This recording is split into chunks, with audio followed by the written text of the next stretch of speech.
الحمد لله وكفى والصلاة والسلام على سيد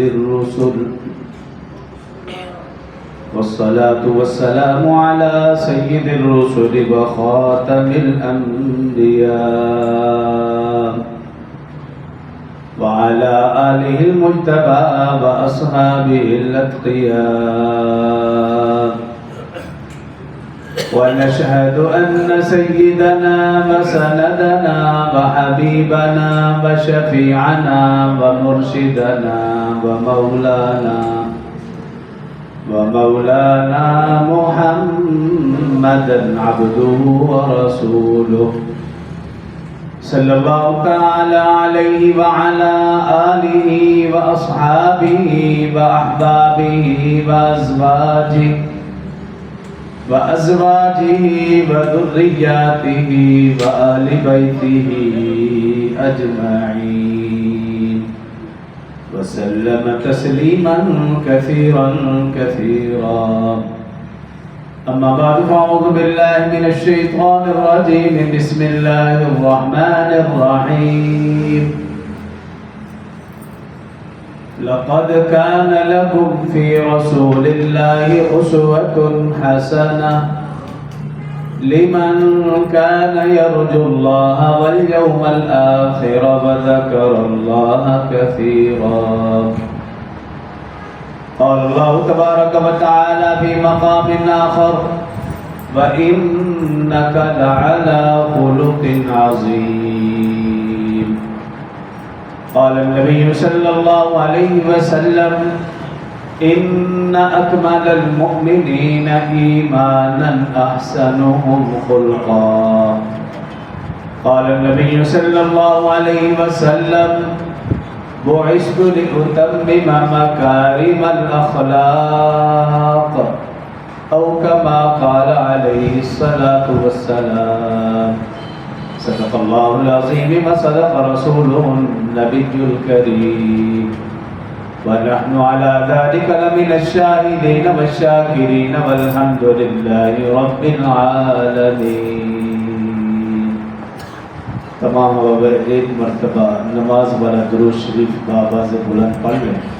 اللهم صل على محمد وعلى آل محمد كما صليت على إبراهيم وعلى آل إبراهيم إنك حميد مجيد. اللهم بارك على محمد وعلى آل محمد كما باركت على إبراهيم وعلى آل إبراهيم إنك حميد مجيد. رب اشرح لي صدري ويسر لي أمري واحلل عقدة من لساني يفقهوا قولي. رب زدني علما رب زدني علما رب زدني علما.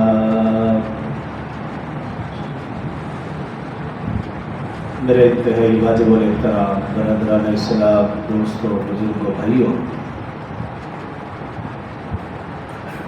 اللہ رب العزت نے انسانیت کی ہدایت کے لیے انبیاء کرام علیہ السلام کو مبعوث فرمایا.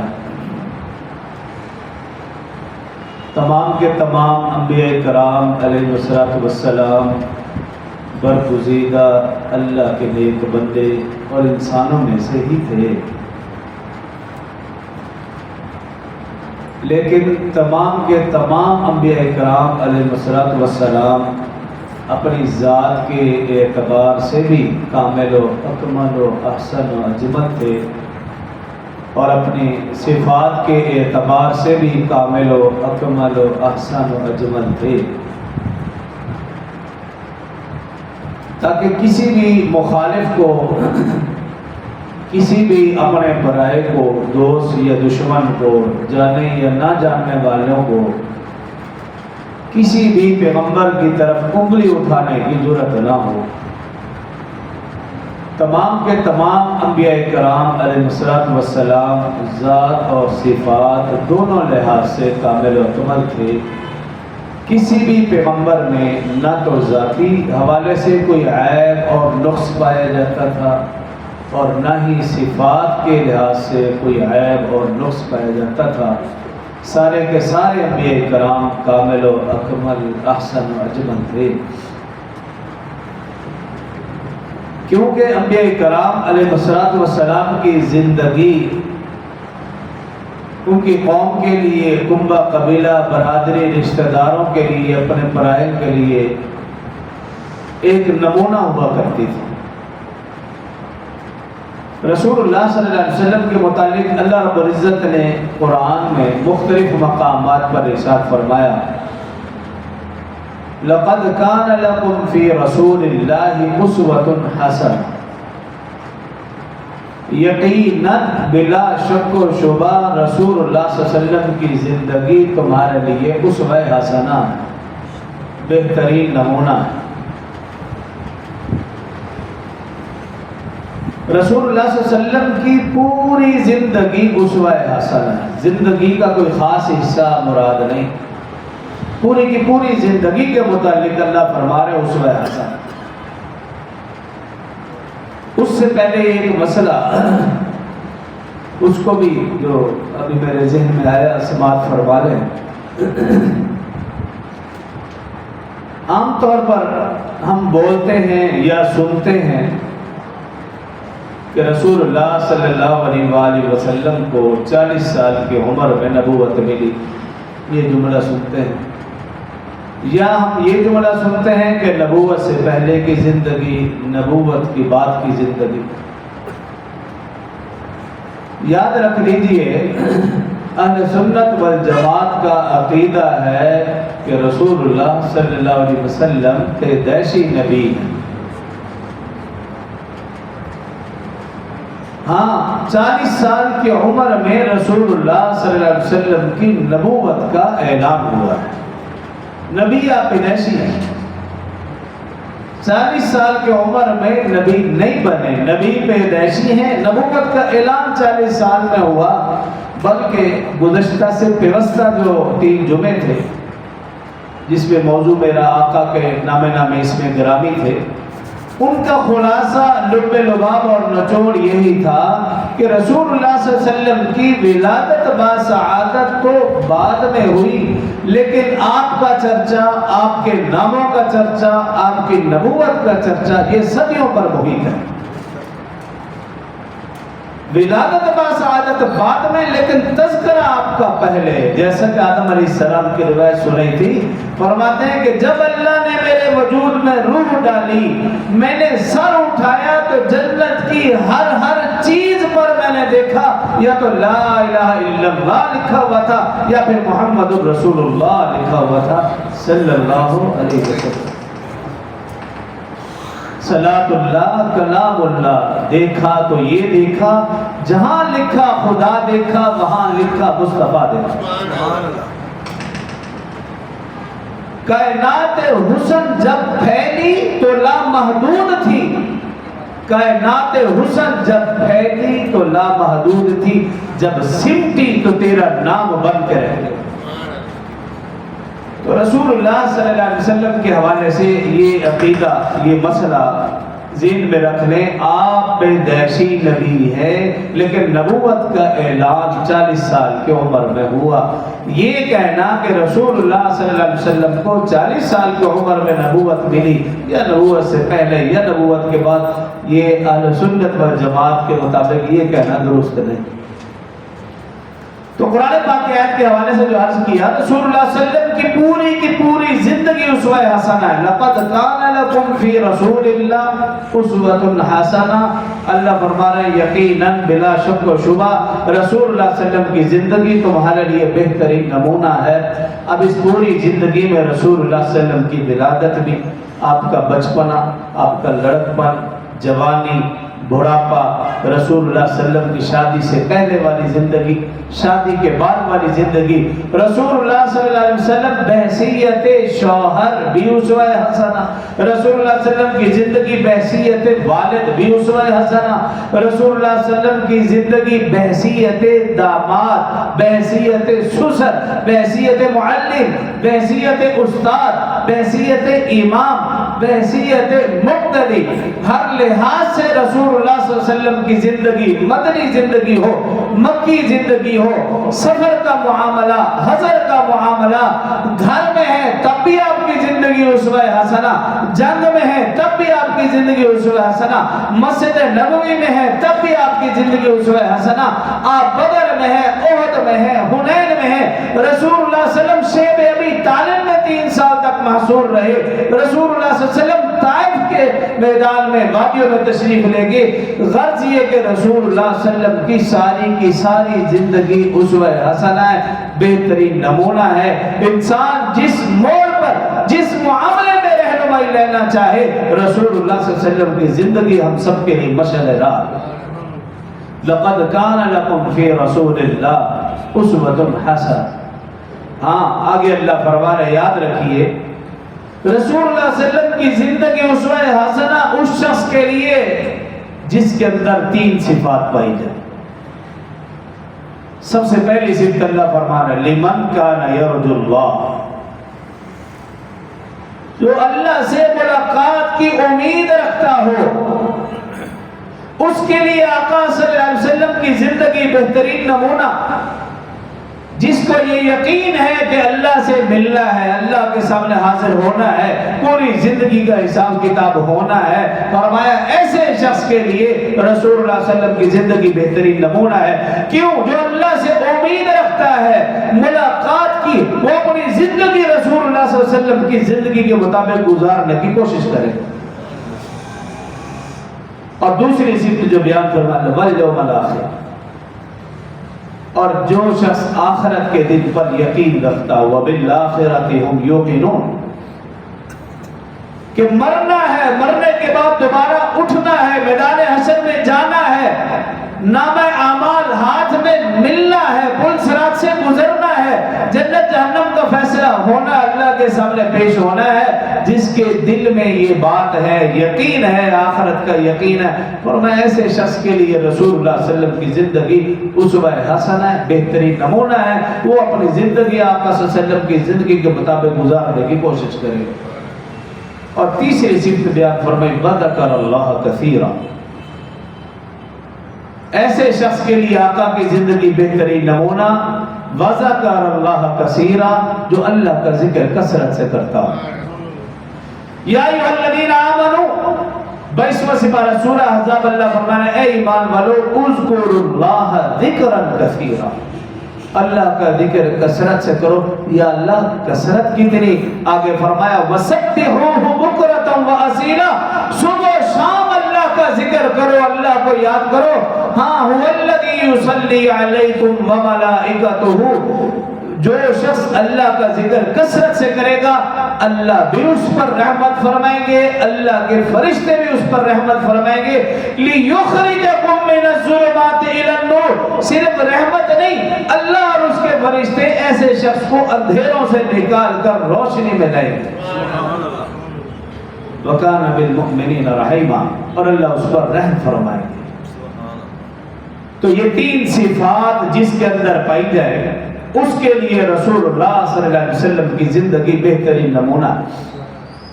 لقد کان لکم فی رسول اللہ اسوۃ حسنہ لمن کان یرجو اللہ والیوم الآخر وذکر اللہ کثیرا۔ تو رسول اللہ صلی اللہ علیہ وسلم کی زندگی بہترین نمونہ، اور اس کی ایک جو اعلیٰ مثال تھی وہ آپ کے اخلاق تھے۔ آپ نے جو دین پھیلایا، جو دعوت و تبلیغ آپ نے فرمائی، وہ اپنے اخلاق کے بلبوتے پر فرمائی۔ اور مفسرین نے لکھا، وہ قرآن پاک میں اللہ فرماتا ہے وَإِنَّكَ لَعَلَىٰ خُلُقٍ عَظِيمٍ، کہ ہم نے آپ کو اخلاق عظیمہ کے اعلیٰ مرتبے پر فائز فرمایا۔ مفسرین نے اس آیت کی روشنی میں لکھا کہ اخلاق 3 قسم کے ہیں، ایک ہے اخلاق حسنہ، ایک ہے اخلاق کریمانہ، اور ایک ہے اخلاق عظیمہ۔ اخلاق حسنہ یہ کہ کسی نے ہمیں تکلیف پہنچائی، نقصان کیا، تو ہم جتنی تکلیف پہنچائی اتنی تکلیف اس کو دے دیں، جتنا نقصان پہنچایا اتنا نقصان اس کا کر دیں، یہ ہے اخلاق حسنہ۔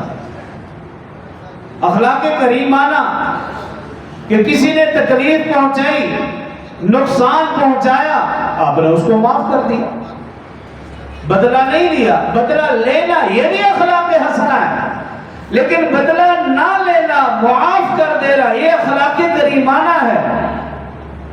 تیسرا اخلاق عظیمہ، تکلیف پہنچائی، نقصان پہنچایا، آپ نے بدلہ بھی نہیں لیا، انتقام بھی نہیں لیا، اس کو معاف بھی کر دیا۔ اب تیسرا سٹیپ کیا ہے؟ اس کے ساتھ اچھا سلوک بھی کیا، احسان بھی کیا، اس کے ساتھ نیکی بھی کی، حالانکہ اس نے آپ کے ساتھ اچھا نہیں کیا۔ ایک یہ کہ آپ اتنا ہی بدلہ لے لیتے ہیں، یہ بھی ٹھیک ہے۔ دوسرا اس سے بڑھ کر یہ کہ آپ صرف معاف فرما دیں، یہ اس سے بہتر ہے۔ تیسرا یہ کہ بدلہ بھی نہیں لیا، معاف بھی کر دیا، لیکن اس کے ساتھ اچھائی کی، احسان کیا، اس کے ساتھ بھلائی کی، اس کی خدمت کر دی۔ رسول اللہ صلی اللہ علیہ وسلم کے متعلق اللہ فرما رہے ہیں کہ وَإِنَّكَ لَعَلَىٰ خُلُقٍ عَظِيمٍ، آپ اخلاق عظیمہ کے مرتبے پر فائز تھے۔ کریمانہ، اخلاق حسنہ، وہ تو نیچے والا درجہ۔ حضرت عائشہ، سعد بن ہشام رضی اللہ عنہ، اما عائشہ صدیقہ رضی اللہ عنہ خدمت میں حاضر ہوں، عرض کی بتائیے رسول اللہ صلی اللہ علیہ وآلہ وسلم کے اخلاق کیا تھے، کیسے تھے؟ اما عائشہ صدیقہ رضی اللہ عنہ نے عرض کی کہ آپ نے قرآن نہیں پڑھا؟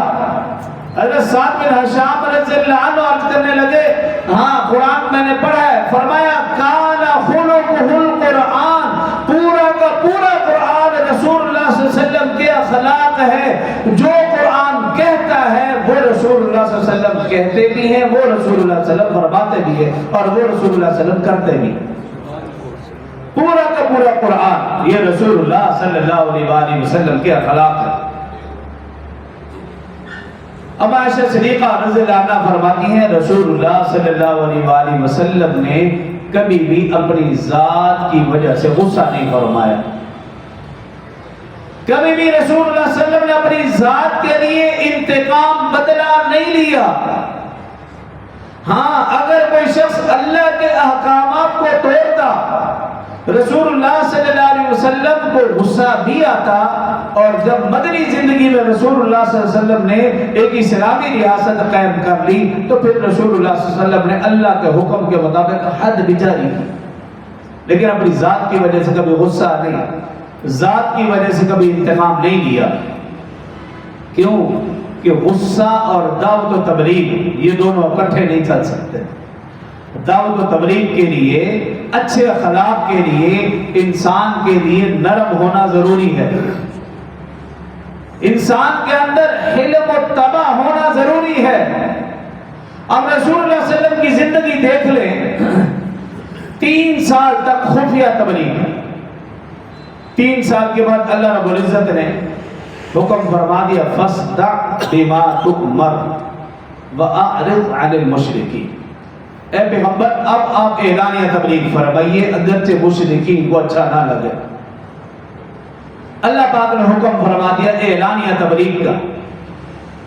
اب جیسے ہی اللہ نے حکم فرمایا، رسول اللہ صلی اللہ علیہ وآلہ وسلم گھر گھر، در در، بازار، گلی کوچہ تشریف لے جاتے اور ایک ہی آواز لگاتے وَاعْبُدُوا اللَّهَ وَلَا تُشْرِكُوا بِهِ شَيْئًا، وَاعْبُدُوا اللَّهَ وَلَا تُشْرِكُوا بِهِ شَيْئًا، اللہ کی عبادت کرو، اللہ کے ساتھ کسی کو شریک نہ ٹھہراؤ۔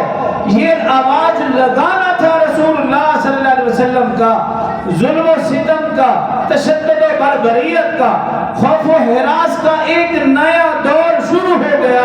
اپنے بیگانے ہو گئے، بیگانے ظالم ہو گئے، اپنے دشمن بن گئے، خون دینے والے، جان نچھاور کرنے والے، جان کے دشمن بن گئے۔ ذرا غور فرمائیے، رسول اللہ صلی اللہ علیہ وسلم کا حقیقی چچا ابو لہب جس کے 2 بیٹوں کے ساتھ رسول اللہ صلی اللہ علیہ وسلم کی 2 بیٹیوں کا نکاح ہو چکا ہے، ابو لہب رسول اللہ صلی اللہ علیہ وسلم کے پیچھے پیچھے پھرتا، آوازیں کستا، پتھر مارتا، لوگوں سے کہتا اس کی بات نہ سنو، رسول اللہ صلی اللہ علیہ وسلم کا مذاق اڑاتا۔ رسول اللہ صلی اللہ علیہ وسلم کے اخلاق عظیمہ دیکھیے، رسول اللہ صلی اللہ علیہ وسلم مڑ کر بھی نہ دیکھتے تھے کہ مجھے پتھر مارنے والا کون ہے۔ یہ آپ کے اخلاق تھے، یہ آپ کا علم تھا، حلم تھا۔ یہ آپ کی برداشت تھی، آپ کا وہ در گزر تھا۔ اب اگر حقیقی چچا کا یہ حال ہے کہ وہ یہ ظلم و ستم کر رہا تو پھر غیروں کا کیا حال ہوگا؟ انہوں نے کون سی کوئی کمی کر رکھی ہوگی؟ ان کا ظلم و ستم یقیناً چچا سے کہیں زیادہ ہوگا۔ اس لیے کہا جاتا ہے رسول اللہ صلی اللہ علیہ وسلم کی مکی زندگی دکھوں بھری ہے، آزمائشوں، تکالیف، پریشانیوں سے، امتحانات سے بھری پڑی۔ رسول اللہ صلی اللہ علیہ وسلم کو اللہ کا حکم تھا، آپ کوئی بھی موقع جانے نہ دیتے، کوئی بھی موقع ملتا دعوت ولید، لیکن اخلاق سب سے پہلے۔ ابو جہل قریبی رشتہ دار ہے، بعض نے چچا لکھا، بعض نے کہا چچا نہیں تھا، لیکن چچا کہتے تھے رسول اللہ صلی اللہ علیہ وسلم۔ بہرحال تھا رشتہ داروں میں سے کنبہ قبیلہ برادری تقریباً ایک ملتی جلتی۔ ابو جہل محفل سے جائے بیٹھا ہے، مشرکین مکہ ارد گرد جمع ہے، سرداران مکہ جمع ہے، رسول اللہ صلی اللہ علیہ وسلم کا گزر ہوا، آپ نے موقع غریبت جانا، ابو جہل کو اسلام کی دعوت دی، تبلیغ کی۔ ابو جہل بدتمیزی پہ اتر آیا، پہلے گالیاں دیتا رہا، پھر تشدد پر اتر آیا، یہاں تک کہ رسول اللہ صلی اللہ علیہ وسلم کے سر پہ کچھ مارا اور زخمی کر دیا۔ رسول اللہ صلی اللہ علیہ وسلم لہو لہان ہو گئے، روتے ہوئے گھر کی طرف جا رہے ہیں۔ رسول اللہ صلی اللہ علیہ وسلم کے چچا حضرت حمزہ جو ابھی اسلام نہیں لائے تھے، ایمان نہیں لائے تھے، ان کی خادمہ یہ منظر اپنی آنکھوں سے دیکھ رہی ہے۔ جا کر حضرت حمزہ رضی اللہ عنہ کی اہلیہ کو بتایا کہ آج ابو جہل نے انتہا کر دی، ظلم و ستم کی انتہا کر دی۔ حضرت حمزہ رضی اللہ عنہ جب گھر آئے تو آپ کی اہلیہ نے بتایا کہ آج تو ابو جہل نے انتہا کی ہے، ایسا ظلم و ستم کیا کہ کلیجہ پھٹنے کو ہے۔ حضرت حمزہ رضی اللہ عنہ نے جیسے یہ سنا فوراً حرم کی طرف گئے، جانتے تھے ابو جہل وہی ہوگا۔ ابو جہل کے قریب پہنچے، کمان ہاتھ میں تھی، ابو جہل کے سر پہ کمان ماری، ابو جہل کو لہو لہان کر دیا، زخمی کر دیا، اور پھر کہا ابو جہل سن، تو نے میرے مرحوم بھائی کے فرزند کو لاوارث سمجھ رکھا ہے، یاد رکھ حمزہ اس کا حمایتی ہے، حمزہ اس کا حمایتی ہے۔ اور فوراً رسول اللہ صلی اللہ علیہ وسلم کی طرف آئے، رسول اللہ صلی اللہ علیہ وسلم غمزدہ اپنے گھر میں تشریف فرما ہے، رسول اللہ صلی اللہ علیہ وسلم کی آنکھوں میں آنسو بھرے ہوئے ہیں۔ جیسے ہی حضرت حمزہ رسول اللہ صلی اللہ علیہ وسلم کی طرف پہنچے، رسول اللہ صلی اللہ علیہ وسلم کی نگاہ پڑی، رسول اللہ صلی اللہ علیہ وسلم کا غم اور تازہ ہو گیا، آپ کی آنکھوں سے آنسو چھلک پڑے۔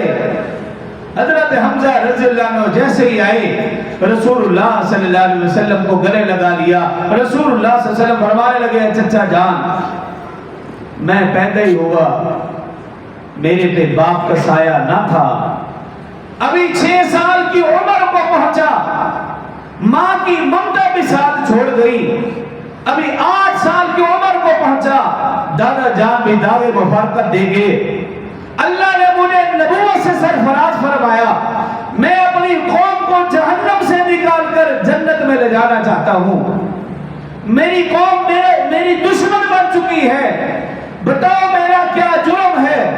حضرت حمزہ رضی اللہ عنہ نے رسول اللہ صلی اللہ علیہ وسلم کا غم دور کرنے کے لیے کہا، اے بھتیجے، اپنے آپ کو لاوارث مت سمجھنا، اپنے آپ کو اکیلا مت سمجھنا، میں حمزہ تمہارا حمایتی ہوں، اور اب تو تمہیں خوش ہو جانا چاہیے، میں ابو جہل سے بدلہ لے آیا ہوں، اس نے آپ کے سر پہ زخم پہنچایا، میں اس کا سر پھوڑ آیا ہوں، اب تو تمہیں خوش ہو جانا چاہیے۔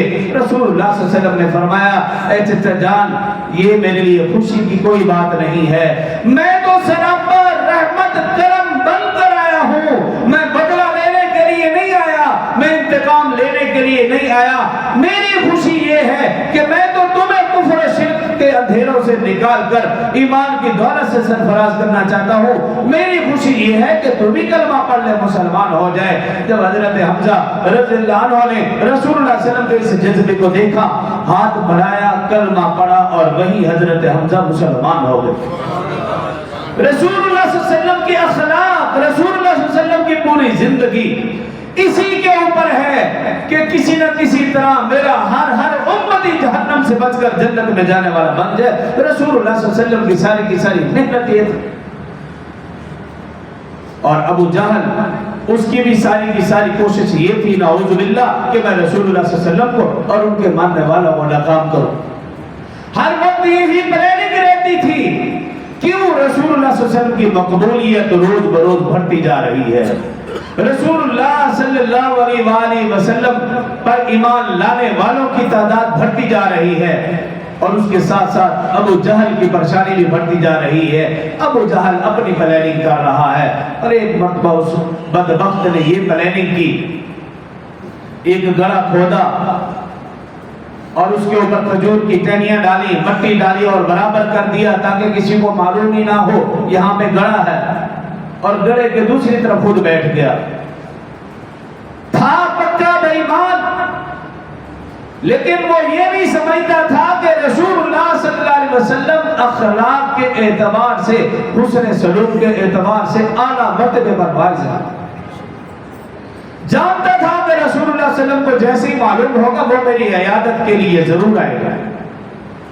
گڑھا کھودا، دوسری طرف بیٹھ گیا اور اسی انتظار میں کہ رسول اللہ صلی اللہ علیہ وسلم آئے اور نعوذ باللہ اس گڑھے میں گر جائیں. رسول اللہ صلی اللہ علیہ وسلم کو کسی نے اطلاع دے دی کہ آپ کا چچا ابو جہل بیمار ہے اور فلاں جگہ بیٹھا ہے. بس رسول اللہ صلی اللہ علیہ وسلم سے تو رہا نہ گیا، فوراً ابو جہل کی طرف چل دیے. جب اس گڑھے کے قریب پہنچے اللہ رب العزت نے جبریل امین علیہ السلام کو بھیج دیا. جبریل امین علیہ السلام نے آ کر حقیقت سے آگاہ فرما دیا کہ آپ آگے تشریف نہ لے جائیں. رسول اللہ صلی اللہ علیہ وسلم واپس مڑے جانے ہی والے. جب ابو جہل نے دیکھا کہ میرا شکار جو ہے وہ میرے ہاتھ سے جا رہا ہے، ابو جہل کی پریشانی حیرانی بڑھ گئی اور وہ اٹھا رسول اللہ صلی اللہ علیہ وسلم کی طرف جانے کے لیے. خود ہی اس گڑھے میں گر گیا. اپنے حواریوں کو بلایا، اس کے حواری ہے اس کو نکال رہے ہیں. لاکھوں جتن کیے لیکن اس کے حواری نکال نہ سکے. خدا کی شان یہ کہ جو بھی رسی ڈالتے یا تو وہ ٹوٹ جاتی یا چھوٹی ہو جاتی. ابو جہل کے دل نے گواہی دی اگر اس کنویں سے، گہرے کنویں سے مجھے اگر کوئی نکال سکتا ہے تو وہ ایک ہی ہستی ہے محمد رسول اللہ صلی اللہ علیہ وآلہ وسلم. اس نے پیغام بھیجا. رسول اللہ صلی اللہ علیہ وسلم فوراً تشریف لائے. ابو جہل کو دیکھا گہرے کنویں میں ہے. پوچھا بھی ابو جہل اگر میں تمہیں گڑھے سے نکال دوں کیا تم کلمہ پڑھ لو گے؟ ابو جہل نے کہا ہاں ضرور، آپ مجھے نکالیے میں کلمہ پڑھ لوں گا. رسول اللہ صلی اللہ علیہ وسلم نے اپنا دست مبارک، اپنا ہاتھ مبارک اس کنویں میں کیا. تاریخ کی معتبر کتابوں میں لکھا رسول اللہ صلی اللہ علیہ وسلم کا ہاتھ ابو جہل تک پہنچا. اہل سنت والجماعت کا عقیدہ یہ ہے یہ تو کنواں تھا، یہ تو معمولی کنواں تھا، اس کی گہرائی کچھ بھی نہ تھی. اہل سنت والجماعت کا عقیدہ یہ ہے اگر ابو جہل تحت الثرى کی پستیوں میں بھی ہوتا رسول اللہ صلی اللہ علیہ وسلم کا ہاتھ وہاں تک بھی پہنچ جاتا. یہ رسول اللہ صلی اللہ علیہ وسلم کا معجزہ ہے. رسول اللہ صلی اللہ علیہ وسلم کے معجزات جتنے بھی ہیں ان سے کوئی انکار نہیں کر سکتا. رسول اللہ صلی اللہ علیہ وسلم کا ہاتھ مبارک پہنچا. ابو جہل باہر آیا. رسول اللہ صلی اللہ علیہ وسلم نے پھر وہی دعوت و تبلیغ کی بات کی لیکن وہ بدبخت کہنے لگا کہ تو جادوگر ہے، تو ساحر ہے، تو کاہن ہے. نعوذ باللہ طرح طرح کی بکواسات کرنے لگا. لیکن رسول اللہ صلی اللہ علیہ وسلم اپنے اخلاق کریمانہ، اخلاق عظیمہ کے اعلیٰ مرتبے پر فائز تھے. کچھ بھی نہیں کہا، بد دعا بھی نہیں دی. رسول اللہ صلی اللہ علیہ وسلم تشریف لے گئے. تو دعوت و تبلیغ اور اخلاق یہ دونوں اکٹھے ہوں گے تو اس کا صحیح معنوں میں فائدہ ہوگا. اگر ان دونوں کو الگ کریں گے تو پھر فائدہ نہیں. رسول اللہ صلی اللہ علیہ وسلم ایک غزوے سے تشریف لائے ذات الرقاع. راستے میں ایک جگہ پر رسول اللہ صلی اللہ علیہ وسلم ایک درخت کے نیچے آرام فرما ہوئے. اب کفار دیکھ رہے رسول اللہ صلی اللہ علیہ وسلم ایک درخت کے نیچے آرام فرما، تلوار لٹکی ہوئی. غورث بن حارث کو انعام و اکرام لالچ لیا اور کہا جو یہ موقع ہے جا کر نعوذ باللہ رسول اللہ صلی اللہ علیہ وسلم کا خاتمہ کر دو. لالچ میں آیا، انعام و اکرام کی لالچ میں آیا. غورث بن حارث رسول اللہ صلی اللہ علیہ وسلم کی طرف بڑھا. آپ آرام فرما رہے ہیں. رسول اللہ صلی اللہ علیہ وسلم کی تلوار اٹھی، ہاتھوں میں تلوار ہے. رسول اللہ صلی اللہ علیہ وسلم آرام فرما رہے، ابھی وار کرنے ہی والا تھا، اللہ نے جبریل امین علیہ السلام کو بھیج دیا۔ جبریل امین علیہ السلام نے غورث بن حارث کے ہاتھ پہ مارا، وہ تلوار گری، غورث بن حارث کب کبانے لگا۔ رسول اللہ صلی اللہ علیہ وسلم اٹھے، غورث بن حارث کو دیکھا، تلوار اٹھئی، غورث بن حارث نیچے، رسول اللہ صلی اللہ علیہ وسلم اوپر، اور کہا بتاؤ مجھے تو بچانے والا اللہ ہے اور اللہ نے میری مدد کے لیے جبرائیل کو بھیجا، اب بتا تجھے کون بچائے گا مجھ سے۔ غورث بن حارث پکا کافر بے ایمان تھا، کہنے لگا مجھے آپ کے اخلاق بچائیں گے، بس یہ کہنا تھا۔ رسول اللہ صلی اللہ علیہ وسلم نے فرمایا جو گرے ہوئے ہوتے ہیں ان پر وار کرنا میرا شیوا نہیں، اس لیے رسول اللہ صلی اللہ علیہ وسلم نے اسے چھوڑ دیا، بس چھوڑنا تھا۔ غورث بن حارث نے کلمہ پڑھا اور مسلمان ہو گیا۔ یہ مسلمان کے اخلاق تھے، ان کے اخلاق کو دیکھ کر لوگ مسلمان ہوتے تھے۔ لیکن آج میں اور آپ اپنے اخلاق دیکھیے، خدا کی قسم مسلمان کافر ہو رہے ہیں۔ مسلمانوں کے اپنے اخلاق کی وجہ سے، اپنی گفتار کردار کی وجہ سے، اپنی حرکات و سکنات کی وجہ سے آج کوئی بھی کافر مسلمان ہونے کو تیار نہیں۔ البتہ کافر اسلام کو چھوڑ، مسلمان اسلام کو چھوڑ رہے، کیوں؟